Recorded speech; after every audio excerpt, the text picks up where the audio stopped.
Irene Joliot-Curie Prize is awarded every year to 5 outstanding French women scientists. This year's ceremony was held on the eve of the International Women's Day. One of the recipients of the 2024 award in the Young Female Scientist category is Aude Bernheim. A microbiologist at the Institute Pasteur, Aude is part of the Presidential Science Council, which consists of 12 high-level scientists that advise the French president.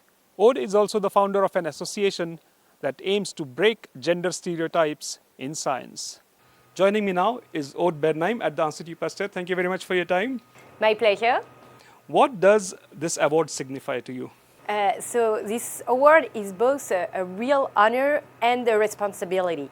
An honor because it really also emphasizes the work done in my own laboratory with the great students I have had the pleasure of working with in the past years. And it's amazing to see that their tremendous work is recognized by such a prize.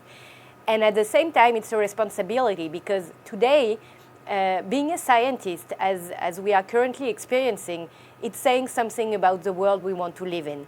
And I think it's a responsibility to advocate for the science we do, for the power of science, the discovery, for facts, and for diversity in science. All of these things that I strongly feel about, I feel this award gives me the responsibility to advocate for them even more. Can you tell us about your research? My research deals with how bacteria defend themselves against viruses.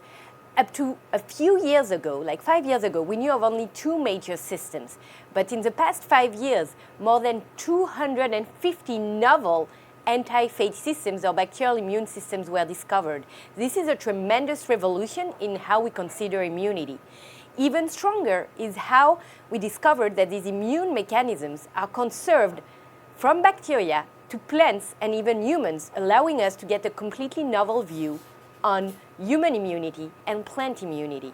And the hope is that we can do what we're doing in the lab, which is combining a lot of computational biology or artificial intelligence and experimental biology.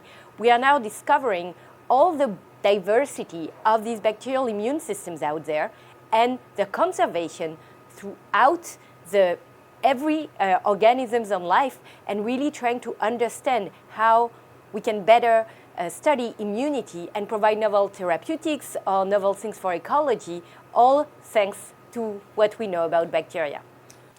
Can you tell us about the use of artificial intelligence in identifying phages that target drug-resistant bacteria?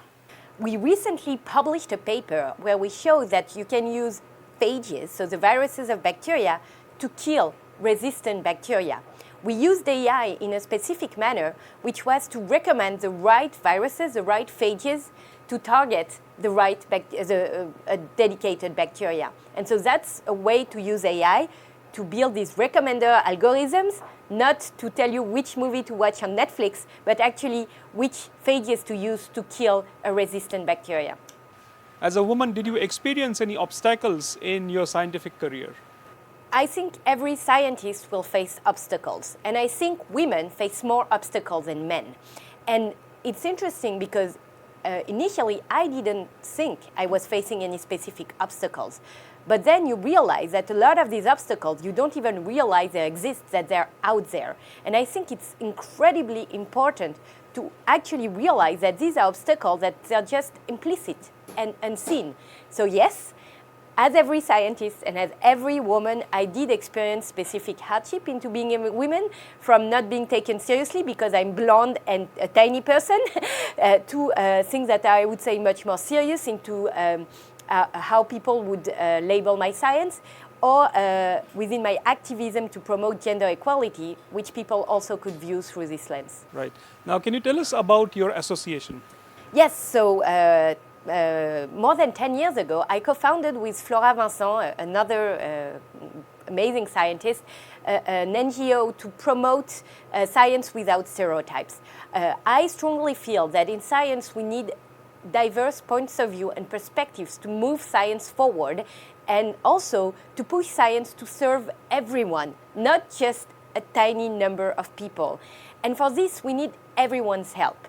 And a huge barrier from people participating into this great adventure that is a scientific adventure is the fact that we have stereotypes about what it is to be a scientist.